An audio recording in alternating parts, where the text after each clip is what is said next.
free and dive into the sky.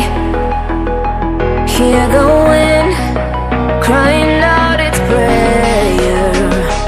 Why are we so ashamed to be alive?